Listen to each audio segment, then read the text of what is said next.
Most rich business people are thieves, except they don't steal money. They are relentless about stealing good business ideas. I know, because I've done it too. I've built multiple companies implementing the concept of idea thievery. In this video, I will show you how you can join the ranks of the wealthy by acting as a legal criminal. And you may be asking yourself, why would anyone openly promote stealing business ideas? For one, stealing ideas has already worked for countless entrepreneurs and has successfully generated trillions of dollars of wealth. Take a look at Microsoft, for example. You're likely familiar with this tech giant. Today, Microsoft is worth over $1 trillion. Founder Bill Gates was relentless at copying good ideas. Microsoft Excel, copied. Microsoft Word, a copy. Microsoft Windows, copied the idea. Xbox, ditto. Hundreds of billions of dollars in value were created, and the only original big idea was to copy some of the best ideas from that time. And I know what you're thinking. Well, that's not fair at all. And of course, if business ideas were like music or writing books, copying them just outright would be illegal. But here's the thing, there's no copyright protection for ideas. And in some cases, businesses encourage individuals to steal ideas to benefit you, the consumer. One example of embracing innovation over idea thievery occurred during the browser war era. In 1995, Netscape Navigator, an internet web browser, shared the stage with Microsoft's own Internet Explorer. However, Microsoft, in a strategic move, integrated Internet Explorer with its Windows operating system, swiftly claiming 75% of the market, and within 4 years, an astonishing 99% by 1999. Netscape took a visionary step by open sourcing its codebase. The pivotal decision led to the birth of Mozilla. By 2010, Mozilla Firefox, along with other contenders, successfully shrank Internet Explorer's market down to less than 50%. Without Netscape's influence and decision to share its code, we likely would have seen a browser monopoly with little need for innovation within the industry.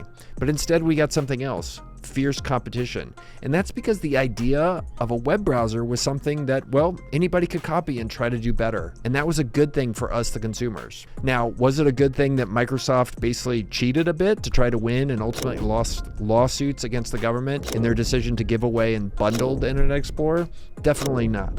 But in a level playing field, when ideas are easily copied by other people and stolen and pursued, it's better for everybody on the consumer side. The reason for all of this is simple. Ideas, well, they're overrated. Talk to any startup investor like a venture capitalist. They get excited by the market and the idea, but they genuinely get thrilled and write checks when an I Can Move Mountains founder walks in the door. So you see, what's called execution is what matters much more than the idea. That's the million little decisions that go into building a business from nothing.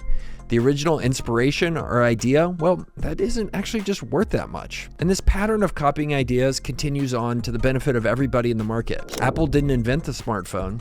They got it right with the iPhone. Cirque du Soleil, they didn't invent the circus. Southwest Airlines wasn't the first airline. And McDonald's, well, of course they didn't invent the hamburger. Bank of America wasn't the first bank, and on and on and on. The idea of those things, well, it wasn't as important as the execution. So what does this mean for you and me, like doing regular businesses on Main Street or starting from scratch? Well, there's a formula here. You find a viable idea and you make it just slightly different in order to find a way to win. Things like customer type, product type, geography, and so on and so on. So let me provide you with a personal example of how I did this. This is what I did to start a company. It was called Toro Coffee. And what is it? It was a chain of drive-through coffee stores, like in the size of a kiosk. It's the kind that you see all over the Pacific Northwest of the United States. And now they're all over Texas too. Well, where did this idea come from? Well, about 5 years ago, I read that coffee shops had the lowest failure rate of any food or beverage business. It's something crazy. It's like close to a 90% success rate. And then I went on a family trip and I saw this place on a family trip to Arkansas early May of one year. And they were just totally killing it, running 2 drive-through lanes most of the day with big crowds. And now they had 8 locations in just a couple years of being in business. Intrigued, I looked for the equivalent business in San Antonio. I found a few and I sat for a few hours watching them in their parking lots. I counted cars and they were doing like really well. In the whole town of San Antonio, where I live, nearly 3 million people, I realized there were only about a dozen of these coffee-style kiosks. Nobody had actually brought that idea at scale to San Antonio. So living in San Antonio is awesome. You can go to the Riverwalk, you can go to Fiesta, Texas, you can go mountain biking, you can go to Chili's. We have everything here. And the cool thing about San Antonio is it's part of this area called the Texas Hill Country, which has all kinds of great places to live in San Antonio, places north and places west, all the way up to Austin. So come here and be my neighbor. And when you do, All City Real Estate can make that process super easy. Their complete moving package covers moving, decorating, professional organizing, and tech setup. All you need to do is walk in the door. And if you're selling in the area, they can do everything too, from professional staging to cleaning to moving and taking care of any repairs that come up during the sale. Their goal is to make it super easy for you to come be a resident here in Texas. So definitely get in touch with Meghan Pelley at All City Real Estate. You can email her at megan@mjprealtyteam.com, and that's Megan with an H, so Meghan, or you can call her at 210-232-3666. We'll put her contact information below in the show notes. And you can browse beautiful houses for sale in the Texas Hill Country on her website, toptexashillcountryhomes.com. Again, that's toptexashillcountryhomes.com. And thanks to them for sponsoring today's episode.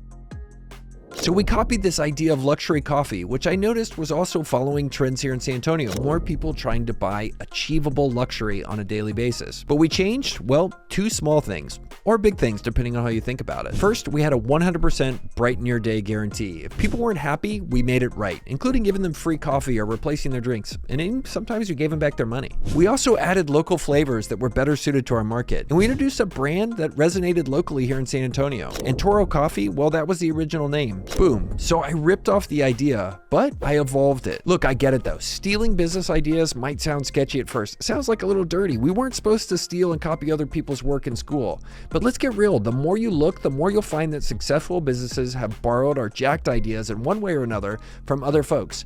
And that's totally cool. It's the way the system is supposed to work. So if you're an entrepreneur, this is my challenge to you. What idea is working for someone else? You could copy the core of that idea and change it a bit to suit yourself and create an opportunity for you to build a great business. If you have an idea, reply in the comments.